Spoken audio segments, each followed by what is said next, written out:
We'll be seeing you on that foreign show. We'll be seeing you. We'll be seeing you every Friday here at TFS. That foreign show.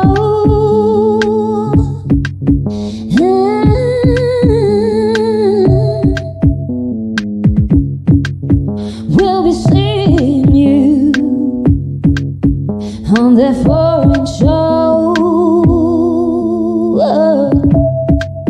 We'll be seeing you. We'll be seeing you every Friday here at TFS. That foreign show.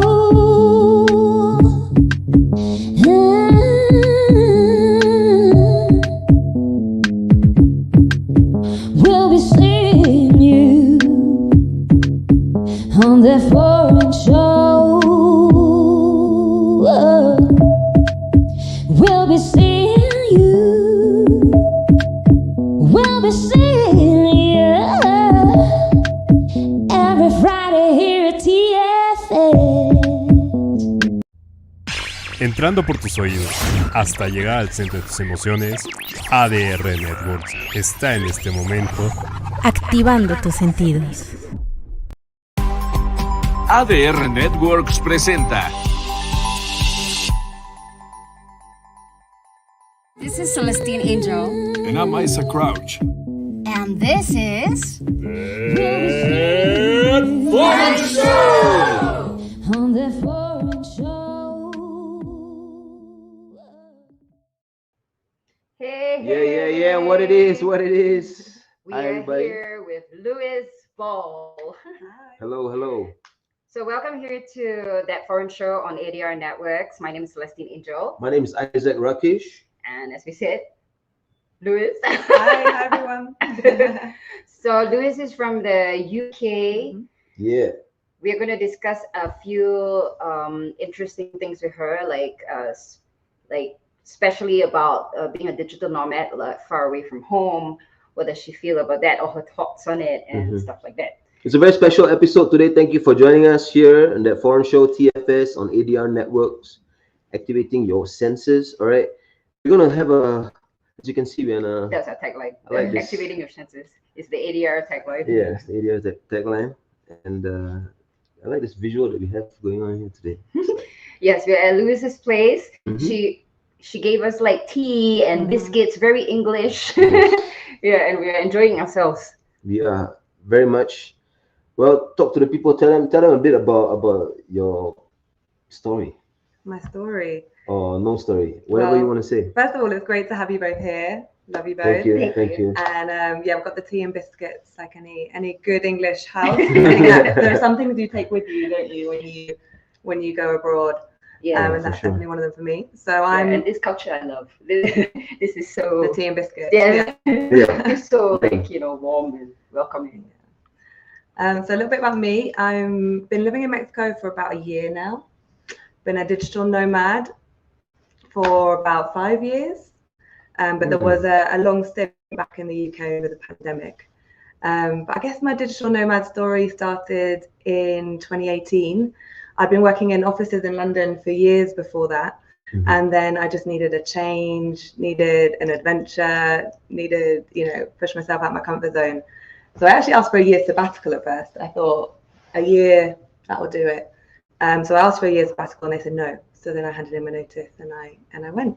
And then my life ever since. This point about pushing yourself out of the comfort zone and like traveling, it really, really does that. It's like if you're too long at one place, sometimes you get into a box and then fears will increase because you're putting up more walls to protect what you have built or because once you're somewhere, it's a building. When you are like, I think this is in the direction of what we want to talk about, to be a digital nomad or to be centered at home. Interesting. Let's define these terms a bit for the people as well, right? Like, I'm sure we've heard of digital nomad, right? And what exactly? I mean, like one definition of it is a person who is not stationed permanently in one country, right? That they have the ability to kind of Work move remotely. Yes, Yeah. but then comes the question: why is this person moving from country to country? I mean, if that's a part of his business, his art, then of course it's completely justified, right? That this person needs to spend this number of time in this number of countries. But what about just the natural inclination to see the world and to like challenge yourself and to explore like things that you do not know what exists beyond? You know, I mean, I think it used to be, there just used to be backpackers, right? There used to be people who Backpackers, yeah, that was the and then the internet came and people realized they could make money while they were doing it. So they didn't have to have it such a defined timeline. They could just keep doing it and keep doing it. Yes. And now I think, certainly after the pandemic, now that digital work has become so much more common, but even before, I think people are, it's now it's not sort of backpacking and traveling so much as people are picking places to live and they're staying put. And sometimes they just pick a place and they stay put. Are they then still a digital nomad? I don't know. And okay, I think we just had Yuki say hi. Yeah, that was Yuki. I Guys, I'm not gonna move the camera to show you again. She just went away, of course. Yeah, Yuki's so cute. She came and appeared for a second. Yuki's also a nomad. Yeah, so I guess the point about the digital nomads is something. It feels like something from the future.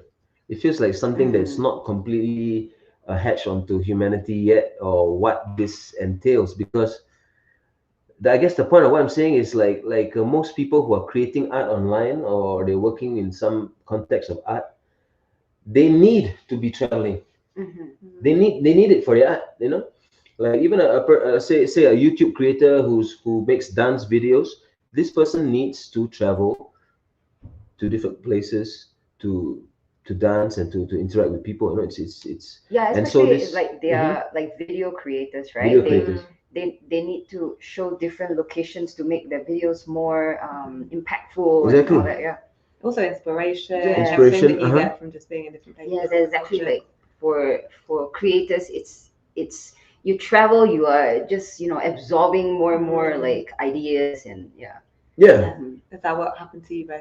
Oh, yes. Pretty much, yeah, right? I guess for us it's relevant that way. So like Mexico has been so inspiring and but then coming back to you, exactly this point about how like inspiring Mexico is, like you have mentioned to us that when you're here, like when you're at home, it feels so good and warm, and you have your family and you really appreciate them and everything.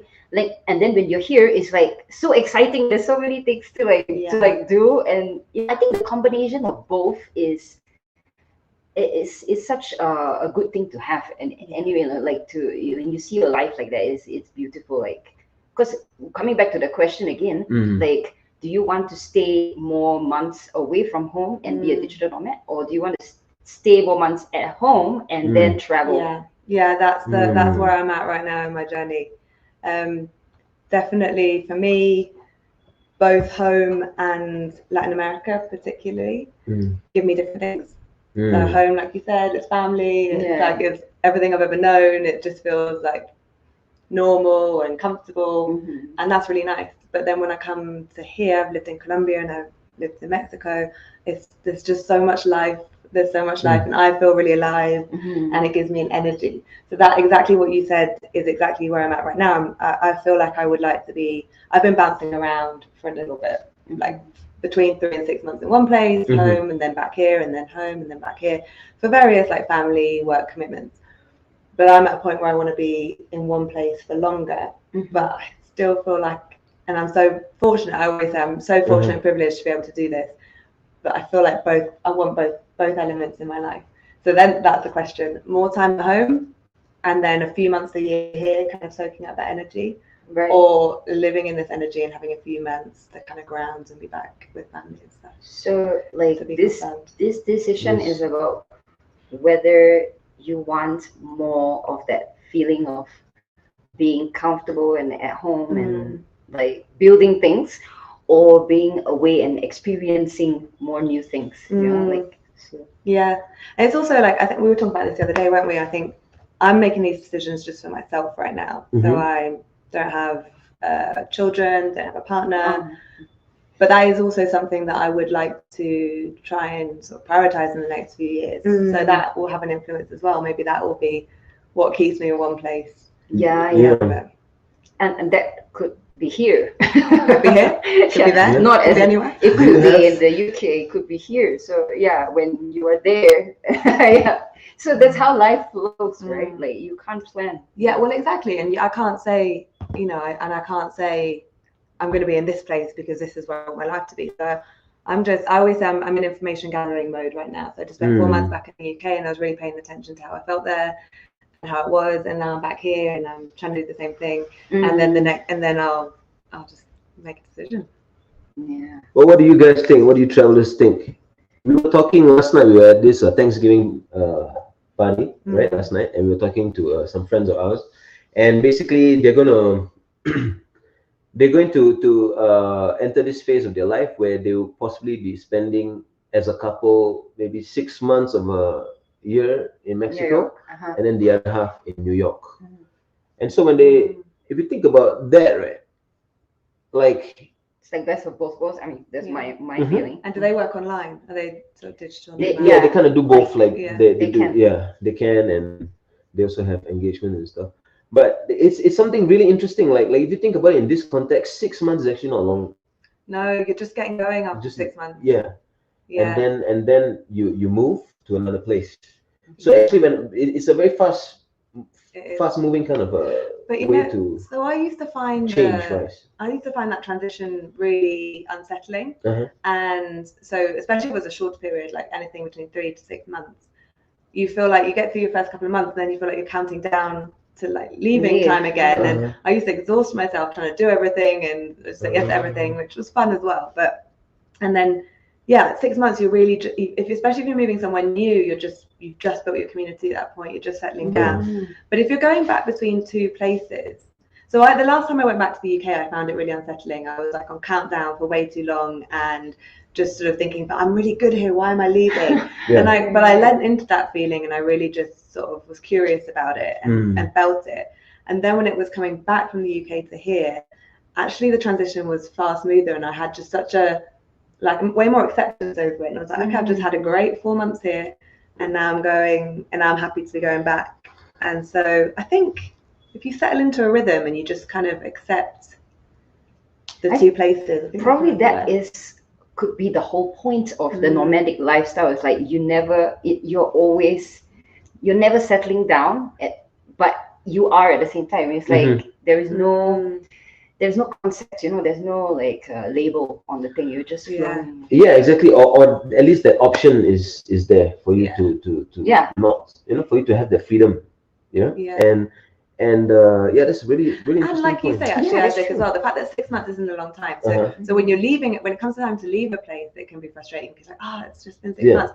But at the same time, when you go and you come back, sometimes it's like you never left. Yes, and I think that's 4 months, and I refreshing. just came back, and I just felt like that community was just here. And it's really nice. And I think that 6 months thing, like when people expect you back as well in 6 months. So it's like you never left. It's like you left for a while, and then like, oh, you're back, and you have this fresh. You're going to constantly have this very fresh. I think it helps you be present. And just to really make the most of it, enjoy, not take places for granted. What a good point. I think it's great. I love it. When I heard it, it's like, I mean, yes, of course, maybe initially first few trips you need to get things settled. You need to, what you said, you don't need to have your networks and everything. But once that's set up and you're moving back and forth, the two of you, you know who you are. I'm not gonna say your name. It's gonna be great because it's gonna be like, wow, things are just gonna be like. The way I see it is, you don't get bored or stuck in any kind of. Right. You can be moving. I think this 6 months idea is pretty good. I mean, that guy, he needs to do it for legal reasons, like for his work. He's required to be in the US for 6 months. Like for you, you're actually free. So if you I don't know, like have a romance and it develops and then you feel like staying longer, you can at any place, right? Yeah. I was thinking about a 7-4 or a 6, 8. Yeah. So, but do you feel like you definitely need to have that plan, or do you feel like kind of a free? No, I'm going free at the moment. Like I said, I think I think next year I'd like to be in one place for longer of the year. So I've been really doing 3, 4, 5 months, and I think more like 6, 7, 8 months. I just feel like I'm in a place for a little bit longer. Right, like 8, maybe 8 to a year. Right? Exactly, yeah. So then if I'm in the UK for that many months, I'll be back here over those hard winter months. And if I'm here, I'll be back in the UK for the fun summer months. Sometimes it feels like, you know what it feels like, guys, ladies and gentlemen, since we are all, I mean, ladies and gentlemen sounds very formal, right? That's why boys and girls also. That, you know, we're all travelers, right? You know, and we are moving, and we're all tourists in a way. We're all tourists passing through in a way.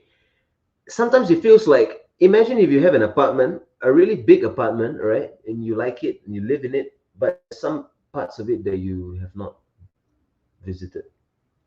Like what's haunted? No, just imagine that. It feels weird, right? Like obviously you would have at least walked through every part of your own apartment, right? And that's kind of what the world feels like. I mean, there are 240 something, or don't quote me, something plus countries, and life expectancy is what, 100 years old if you are, you know what I'm saying? So something doesn't add up, right? If you want to walk and see every part of this apartment that you have access to, yeah, it's going to be like what? Is that a life goal of yours? I don't know. It should be right for everybody.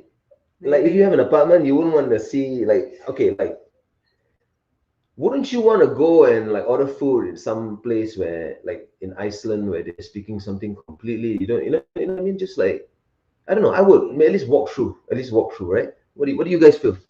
Yeah, I mean, the idea of it is like absolutely that I would love to, and at the same time, I also know it's very ambitious because there's so many, like the 200 over and everything. Yeah. And okay. Yeah, so if we are on that true. on that mindset, right, then we wouldn't really be thinking about the settling and everything. But at the same time, you always want to kind of settle in and really grab the essence of the place, right? So and that's why I'm sure you want to stay longer because you actually want to see like what else you will feel from being a longer. See, I had the moment the first time I landed in Colombia, and I was there for 6 months till my tourist visa ran out, and then I left back to the UK for Christmas. And then I was thinking, this was when I did my year, so I took my year and I was like, a year will be enough. And I got to the end of the year and I was like, a year is not enough.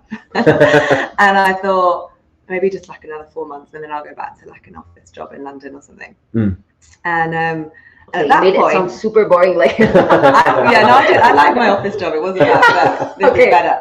But then I was like, okay, so, and I was tempted. I was like, exactly like you said. I was like, there's a big world out there. I could just go anywhere. And then I thought, you can always go somewhere you've never been before. The world is full of places you've never been before. Yeah. But I thought you can't always go back to somewhere where you spent 6 months building up a community, getting to know a place. So I actually decided to go back to Colombia and I went back there for 4 months. That's a very, very strong, interesting point because, yes, like at the end of the day, like building meaning, not just visit. Yeah. See, community, that is everything. Checkpoint. Have people, it's everything. When you find a place you can connect with people, and you have a community. And that was the other thing about going back to London was I had to, the time before I'd been back to London, I wasn't really very happy there. And I think I was trying to fit back in with my old community and friends, and they've moved on. A lot of them have families and just people in different places. So when I went back this time, I just thought, I know how to move to a new city and build a community, and it's like a skill that you have developed. And I've just treated it like a new city. And then I found people in London who were like me, who, in similar. She told me this, and I love this like story, like in that coming with this new angle to back home, and it's like, I know how to. I will do it the same way, like I'm visiting a new country. Yeah, and acknowledging like what you said, that it is a skill, because it is a skill to actually go somewhere new and build a community, and not something where people feel like, oh, let's go to that weekly thing because they feel obliged or something. You want something built on love, right? You want people who have an interest in what you are or what you do, and vice versa, right? Yeah, and so it's easier to do in some places than others. London's a hard one. People don't talk to each other. She said it so we don't have to. Okay. It's easier in some places. I mean, obviously, but sometimes you find a kind of freedom in communities where people don't want to talk. People just want to do their own thing. They don't want no community. Sometimes that's a good place too. Is London kind of like people in their own exclusive communities? A little bit, it can be. The good thing about London is there's people from everywhere. People from everywhere are there, and there's a lot of people, even people from other parts of the UK. I think a lot of big capital cities are like that. So people have left their families and their communities, and there are a lot of people looking for new ones. But people are not so forthcoming. People don't talk to each other in the street, in the metro, in the lift. Let me ask you this: when you meet someone, where you're from or which part of the UK you're born, does that pop up in conversation quickly or at all? That's interesting. I'm not sure. You can tell a lot from people's accents. So sometimes you don't need to. Okay. Sometimes it does, sometimes it doesn't. For me, of course, my salsa is like a I would love to traveling community. talk about Yes, please. Yes. Because like I think I would like to explore this idea, because I think I mentioned the digital nomads, like a big chunk of them, they're all like artists or creators or whatever. And I feel that, I mean, your line of work is, I mean, it's not like a YouTube creator or anything like that, but like I feel that the salsa part for you, like when you're going to all these countries and then you are like getting more and more into dance, it's like I would like to talk about that, like how that, like you're balancing both worlds, you know, or like Well, salsa is the best travel skill I ever invested in, because you can go anywhere in the world and there's a salsa community, and it's a very open community. You know, you turn up somewhere, you start dancing, and people see you can dance, and then they go, "Oh, tomorrow's this event here, come along." You know, it's so beautiful. And you already have a community of friends, like immediately, right? And even in the UK, you know, that's not exclusive to travel in other places. Like I know I can move to a new city, and especially as a digital nomad, because you don't have an office, you don't have you know, like colleagues to show you around or anything. Like it's something that I can go find that community and meet people. And correct me if I'm wrong, there's also an acceptance for people who are like either new to salsa or they look like they're a bit unsure, right? Like when in a salsa event, people are just kind of welcoming in that way. They show you, right? They show you. We all started somewhere. We that's beautiful. And I'm sure like if you're in the Latin countries and then they see that you are not a Latina, but you are so good at salsa, like they're very interested in connecting with you with salsa and just in general, right? That's a very PG way of putting it. Yeah, very. But I'm true, seriously being PG though. I'm not like. Yes. Well, the nice thing is like the bar's really low when you're a foreigner, especially when you're English. Like people just expect you to be like, I'm by no means like a pro. I'm a social dancer, but the bar's so low that I can exceed the bar. I mean, I should impress people. I don't know how, like, I don't know, like how good you are, like compared to like the professional salsa dancers or whatever. But I feel like from watching you dance that you are natural. Yeah, we've like, seen a move. Whatever genre. I mean, whatever type of. So when dance. you add the whole that I'm English thing, it's like you can see how it gets. But it's really interesting because I mean salsa on its own is like such a strong thing on its own, and then when you kind of move it to different countries, somehow they do add a bit of flavor. Yeah, right? I remember. So I learned Cuban salsa in the UK at university, and then I went several years without dancing, and then I ended up in Colombia, and I'm sort of embarrassed to remember this now, but. When all I'd ever danced was Cuban salsa, and like learned it in, you know, classes and everything like that. There's so many different types of salsa out there. I didn't really know that at the time. So many different styles you can learn in academies. But then if you go to Colombia or Mexico, people just dance like a kind of really basic kind of cumbia. Everybody does that. Well, not everybody. Most people do that. And then there's the academic styles you can learn like in the classroom, right? So I arrived in Colombia and someone asked me to dance. And they were just doing that kind of really basic, like, you know, kind of sidestep salsa. And I remember just thinking, they cannot dance salsa. And I was like, I want to dance salsa. And I remember like I mean, it's so funny. There's like, they're Colombians, of course they dance salsa, and they dance way better than me. I come all the way here. It's like you got involved in the you know. And then I learned all the different styles. And since I went to Mexico, I've been learning new styles. Yeah. Yeah, it's sweet. Right. This thing we all have to learn, like coming to from another country to a place with concepts about different things, Yeah. and then we're just like Yes. judgy about this. Oh, well, why do they do that? You know, like yeah. and like I mean, and then as you stay longer, everything breaks down. Yeah. You just understand the beauty of things, like without what is correct, wrong, good, Yeah. bad, and blah blah blah. Yeah. I think we first experienced something like this when we took a trip to Indonesia at one point.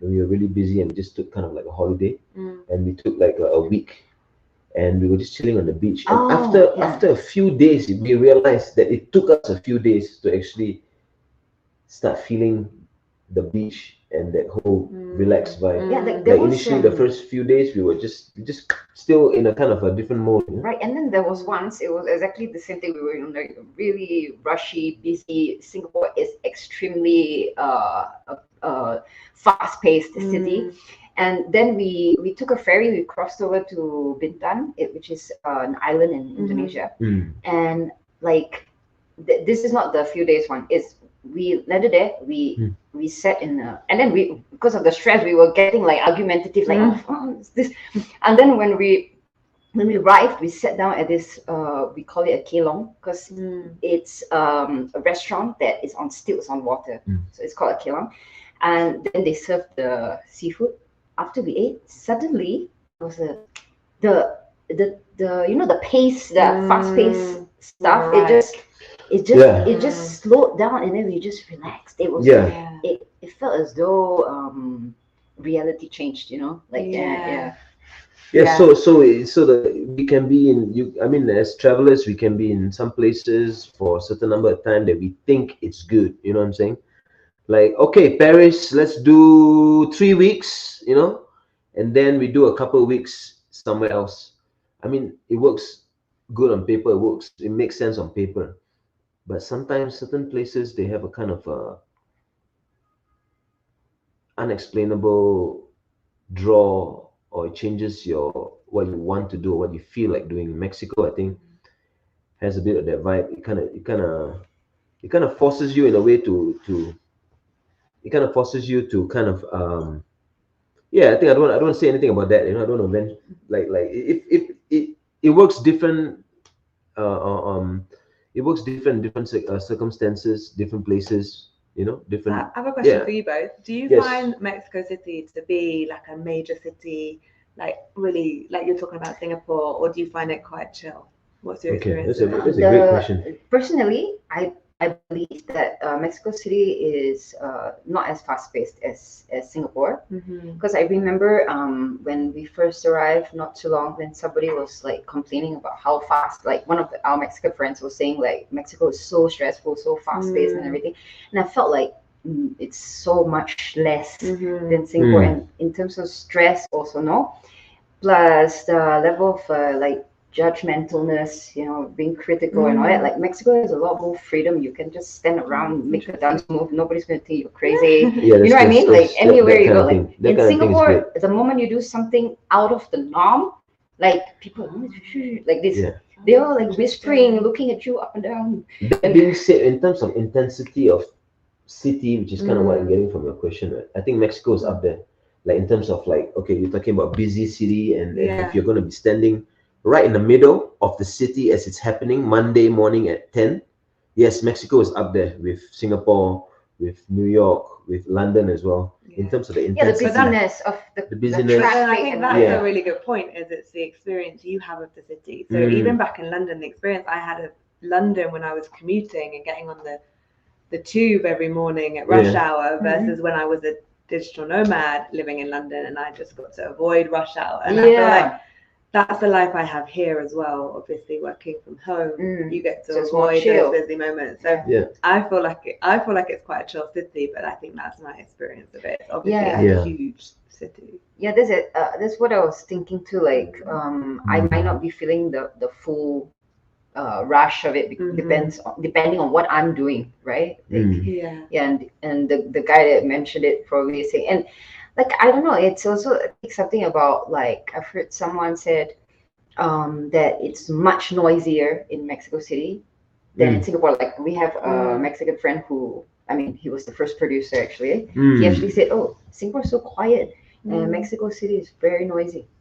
That's interesting. And then like I was trying to understand that when we came here, and yeah, I mean, like there are people screaming and shouting, like they express, like Mexicans, they were just like, yeah, That's the life. That's what we love. Isn't it? Yeah. So I mean, just imagine the number of variables there are when considering a place. It's like, I would say, too many to even manage, right? Like, for example, if you want to move to a new city, you want it to be convenient, you want all this stuff, plus you want the people to be friendly, you want the people to pick up after the dogs. You know what I mean? It goes on. It goes on. All right. So I guess part of the joy of travel is kind of stepping into an unknown and just seeing what a place is and what it does to you, right? Yeah, I think in the end, it's like you are moving towards freedom. That step, it could be very difficult for you because you're used to it. Everything's comfortable where you're at. Yeah. You already settled down, where Yes. you're at. But then something else tells you this is not all. You need to explore more. Yeah. And But we have to make a disclaimer. We're not saying, or we're not looking down on a life of someone who doesn't travel as much or is doing one thing, because it's thanks to people like you that we are able to travel in the first place. It's like a symbiotic thing. I mean, there are people who stay in a city and they take on the host, the host, or they take on the kind of jobs that they find important, and they're actually holding the or keeping alive the city and the infrastructure of the city. So we thank everybody, For some people, that's a choice. Some people, it's not a choice. Yeah. In the same way that we choose to be here, Yes. other people are here because they have to be, as in like they've had to leave their own home. They come here.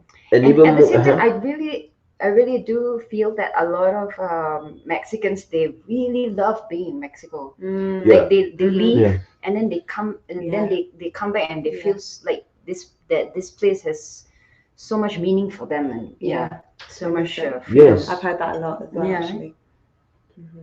And of course, we don't need to talk about the Mexican pride and the pride they feel in their country. And the World Cup is going on, you can see it, Can I ask you guys another question? Yes, please. When you left Singapore and you arrived, did you arrive straight here or did you come? Yeah, we had to do like 2-3 changes. But we arrived here. More or less. Do you feel part of that freedom that you're talking about is, because I assume we all love our families, all of our friends, love our countries. Do you think part of that freedom you feel when you're talking about is having a little bit of distance from that though, and there's less expectations on you, responsibilities?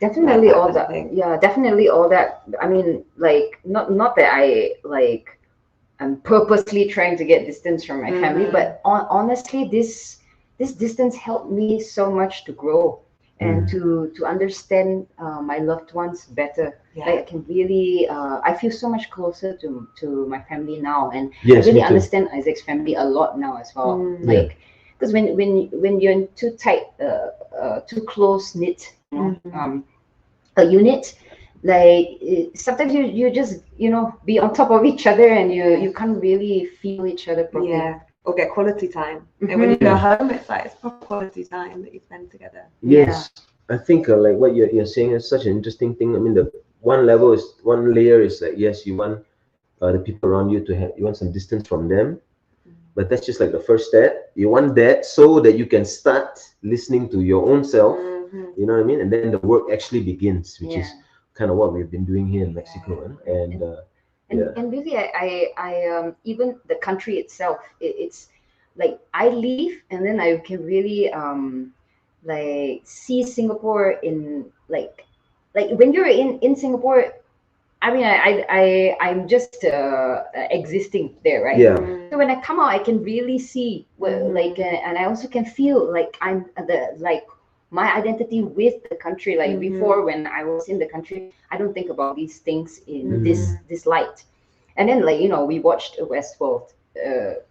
Westworld, the futuristic. Yeah, I haven't seen it, but I know about it. So I think season 3 was completely shot in Singapore. Oh, okay. So oh my god, this is the Polytechnic. Oh, that's the metro station that I'm on the whole time. Yes, it does look very futuristic. So it's it's like you can see Singapore. Fresh eyes. Yeah. Shout out to the creators of Westworld. Please, thank you. Please do more. Yeah. Yeah. Yeah, and like when we see like Singapore like that, then we can really understand. Wow, this is a country that went from third world to first world in Yes. so fast. Yes. It's super modern, super progressive, super like. I mean, seriously, like I can appreciate Singapore way Yeah. more just living and looking at it. Yeah. Yeah. Yeah, I get that. Before, if I'm in there, so much complaints I would have. Oh, this and that, the Yeah. heat. You know, yeah. Yes, it is. It's definitely healthy to get out of your where you are, where you feel most comfortable, and kind of change things up. No? Then, and how about you? Like, how do you feel about England or London specifically? Yeah, I'd agree with what you said. Like when you leave, you start to realize all the things you carry with you that are from that place, and the ways you behave, things you do, Yeah. the attitudes you have, Yeah. the preconceptions you have. You start to see it, and it's well, I find it really fun to meet Brits overseas, and it's sometimes it's then that I see things as well. Sometimes like I always remember my flights home from Mexico. I'll often get the flights from Cancun to London because they have like loads of holiday flights, and if I fly BA, you get into the queue, and suddenly you're just in a queue of Brits, and I haven't been with a Brit in like months, and suddenly I'm in a queue, and there's every kind of Brit as well, and you're just surrounded by all these really familiar voices and the way people interact with each other. Suddenly it's so familiar, and you're suddenly just like thrown back into it. And it feels like home, so it feels nice, right? Do they like? I mean, when you're in the queue and all that, do they like nod at you and say hi, or like? I mean, do Brits greet each other? Well, okay, but this is the thing, though, right? There's certain like social etiquettes that you forget about, and then you like, so you wouldn't speak to anyone else unless there was specific reason to. So then someone, and then you can hear it happening in these like awkward conversations, or someone starts talking about football or something, fake conversation. But there's a great book actually, if anybody's interested in learning about English culture, called Watching the English. Okay. It's an anthropologist. Oh wow, I can't remember interesting. her name. An anthropologist who's English, and she wrote a book about English culture, and I read it, and it is fascinating. Okay. It's so fascinating. I learned so much about myself. Yeah, we really enjoy like knowing more about the English culture. So I would love to read that book. Yeah, it's hilarious. She's a good writer. Very funny.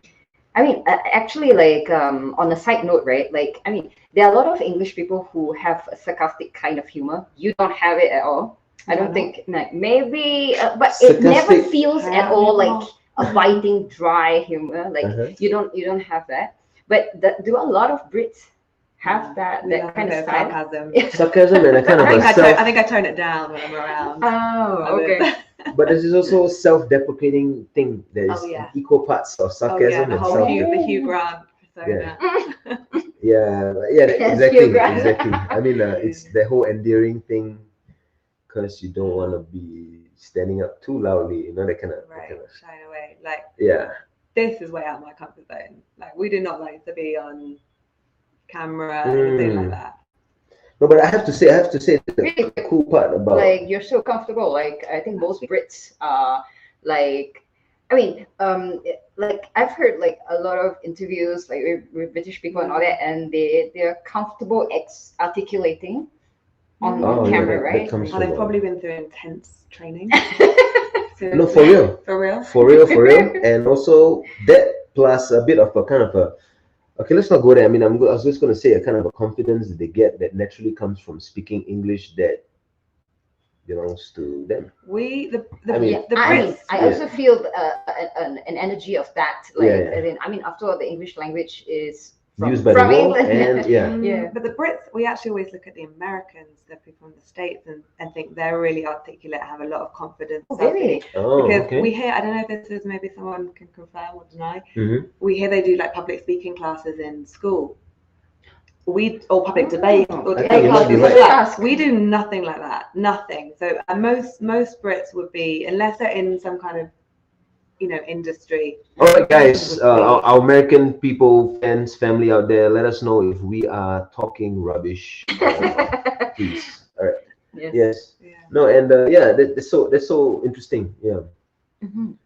And but I mean, like a lot of stuff. What we're saying is just we're just saying it lightheartedly. Don't take it too seriously what we're saying, especially talking about the people from UK being proud. I mean, at this point, I don't think someone looks at another person speaking English and is judging them and saying, "You don't look like you're English. Why are you speaking English?" Right? This is an archaic thing that I don't think, or we don't encourage to happen anymore anywhere on this planet. Right? Well, I had a Yeah. like when I was doing writing for the magazine, Mhm. my boss, American boss, he actually joked with me. He's a really nice guy, but he made this joke like and said, "You see, everybody's speaking our language, like Okay. something like that." And then Okay. see, like your first language is English. It came from like. I mean, he's American, so I don't really understand the train of thought, but Yeah. then I wanted to respond that like English is now the world's language. I'm speaking a type of English that is not really what he speaks either. Like I want to say like he can't take ownership of the language anymore Right. because like I feel that it is my. I mean, I like when I felt conscious, I'm already in with this language, so I feel it's mine. Like Yeah. he can't take it, Yeah. Yeah, I so- think that's really important. Like language is about communication, and Mhm. languages evolve all the time. Right. So to say that there's a right way to speak English or a right way to speak Spanish, like that's just not true. Yeah. Yeah. Yeah, like especially like after I started learning linguistics in the university, and then I could really see that Singlish, which is the brand of English that we speak, is a whole Creole by itself. So and then language is exactly just this. It's like a means to communicate, so it can be formulated, and it's you can't say, okay, this is my language, Yeah. and then I'm cultural appropriating or something. Yeah. Really. Yes, and then I mean, then also comes the question, or the questions, where do these things come from, like language and where do we communicate? Yeah, so it's a very deeply kind of a personal or emotional thing that we're talking about when we're talking about language, right? And communication.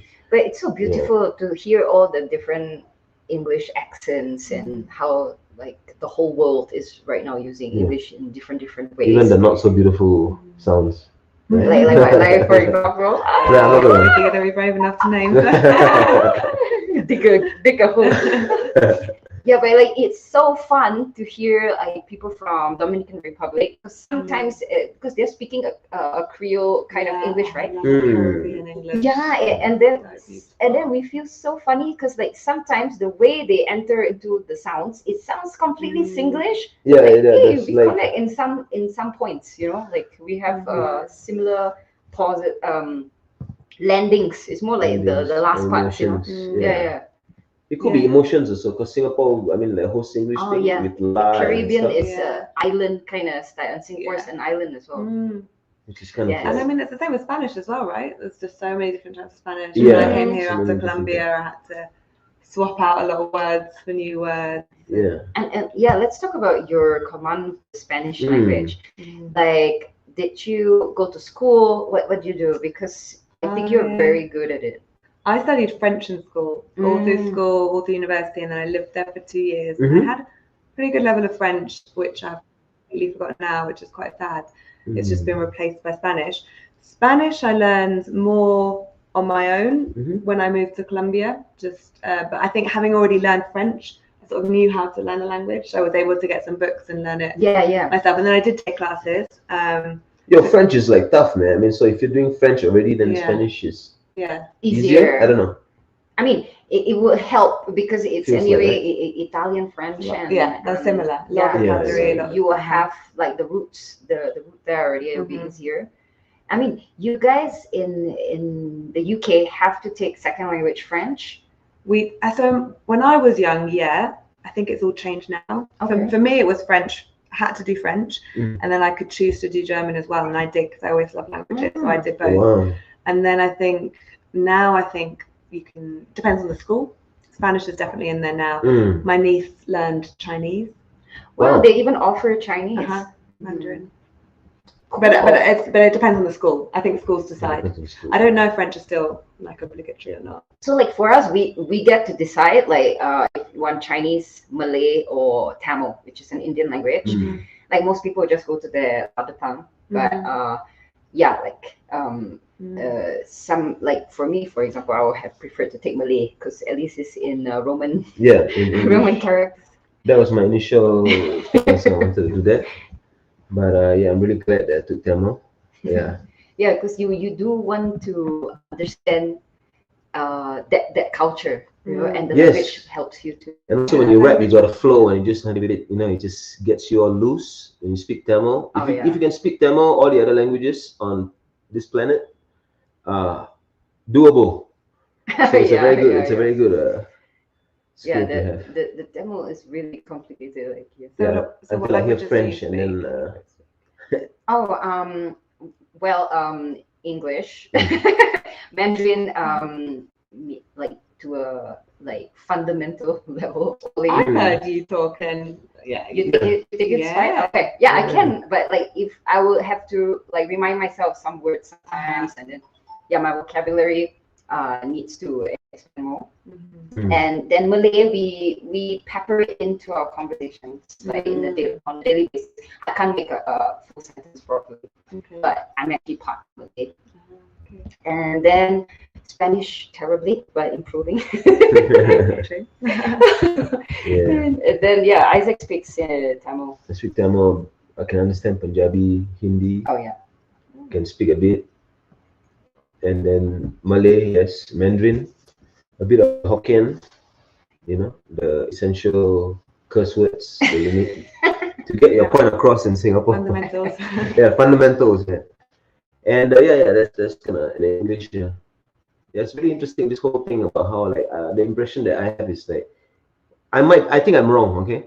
But I think you ever only choose one language that you marry and live with for the rest of your life, yeah. One second language or one like one language. One language. Yeah, and that is your thing. Yeah. And that is you. And this might be a very old school way of thinking, but I think so. So polyglots. It is quite hard, like to find a polyglot that is actually super fluent in everything. Like they're probably generally good, but like for example, if like they speak English, it might not have the right native speaker feel or something, like all the other. There are bilinguals and trilinguals. Grow up with parents speaking different two languages or from different countries. That's amazing. But even then, I think they'll probably find certain contexts or certain topics feel more at ease. I certainly, even though I got French to a good level and I feel like Spanish is a reasonable level, I can say most things, but I could never express myself with the same nuance as in English. I couldn't, and I like to express myself. So yeah. So, do you think right now in Spanish you can have a percentage of that full expression that you can do in English? I think so. I think I can talk about most things and get my point across, but there might be a profound way, right? That you are able to. Yeah, like I had a past relationship in Spanish as well, and that helped. Yeah. You have to, but it's not the same. It's not the same, and sometimes it's frustrating. Yeah, I really like how you speak Spanish because it feels like the accent is right. Yeah. You are like. I wouldn't say native Spanish speaker, but I wouldn't even think about it. You do have to change how you move your mouth. Like when you speak Spanish, it's smaller movements, right? Because there's so many syllables, so you kind of need to do another kind of talking style. Like English, you have to enunciate. You have to speak a bit bigger. I was thinking about it a lot for like just understanding, like even the British accent with the American accent, like yeah. Well, we have 5 minutes left. It's been an amazing conversation. Let's what do you guys, sum it up. Actually, I would like to show the photos that of you salsa dancing. Like, let's do that. Arthur, if you're there and you have the photos. Please, Arthur, shut up. Let's get the photos up and Well, okay, maybe it's a bit too late. There, like 5 minutes left. So that's fine. That's fine. That's fine. Yeah, we'll put it up somewhere else. So, any closing words? I mean, digital nomad. this whole thing like about traveling and It was working. perfect, right? She's Yeah. exactly the digital nomad because Yes. she's actually said 3 months, 4 months here, and then next place, Yeah. Colombia. Yes. Next place, Louise is going to go is actually Colombia. Just for 2 weeks, though. Actually, Oh, that's okay. just going to be a Okay. holiday. Okay, Oh, okay. So yeah, in the That's back gonna be here. yeah. I'm here this stint. But still, how Um, awesome is it that your job, you are able to do that? So Yeah. you are basically living your life. Mm. And tell us a little about your job. Like you find, I mean, you take, I mean, you enjoy it, right? I shouldn't say take pride in it. It's weird. Yeah, and I never take it for granted. I never take for granted the fact that I can do this. My job, it's fully remote. We're a global team, so I think the teams is like 7 countries represented. So we're working across time zones as well. How cool. Which is actually, that's amazing because when I'm here, half the team are in kind of Latin America time zones. When I'm here, I work Mexico hours, and then when I go home to the UK, I just jump on the European. So in the zone. team, it'll be like she's the one that understands us. Yeah. You know, she's the one that is there when we. You know what No, I'm saying? not unique. My boss is Peruvian, living in Spain. Like it's How that kind of cool. yeah. I love that. Like, and because of maybe a bit about like, how do you think living overseas while working and having that global team, like how do you think it contributes to the productivity or whatever? Like, does it relate? I think, well, we're a global organization and we work with think tanks all around the world. So it's nice that I can now connect with Mexico and with Mexican think tanks. And I mean, for research, I mean, you mainly focus on research, right? So it's good to have more information all over, right? Yeah. We work with research organizations all around the world. So it's really nice that the team is connected to different kind of communities. And yeah, great. Does that help with productivity? I don't know. I think you have a happy team. Well, it depends on what the project is. Yeah. I think I've got a good work-life balance. I think in the pandemic, it went majorly off and I was working way too much and I burnt out at one point.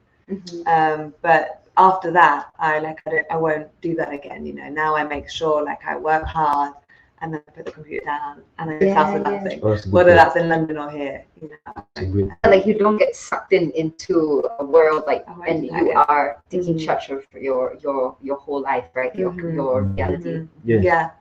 Well, ladies and gentlemen, boys and girls, people of all ages, races, nationalities, thank you for joining us.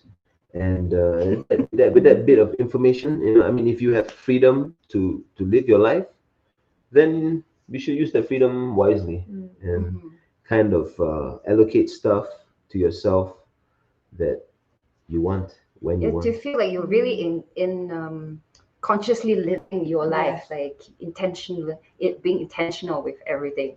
Yeah. Do you have any more like inspired thoughts for our audience? No, I think that was the most inspiring. That's the best one. Live your life consciously. Do what you need to do. Yes.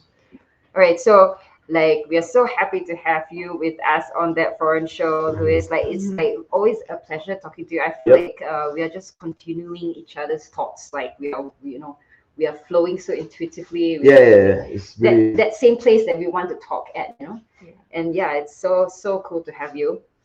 And I hope you will join us. We sing the tagline together. So I'll find out. I want to get.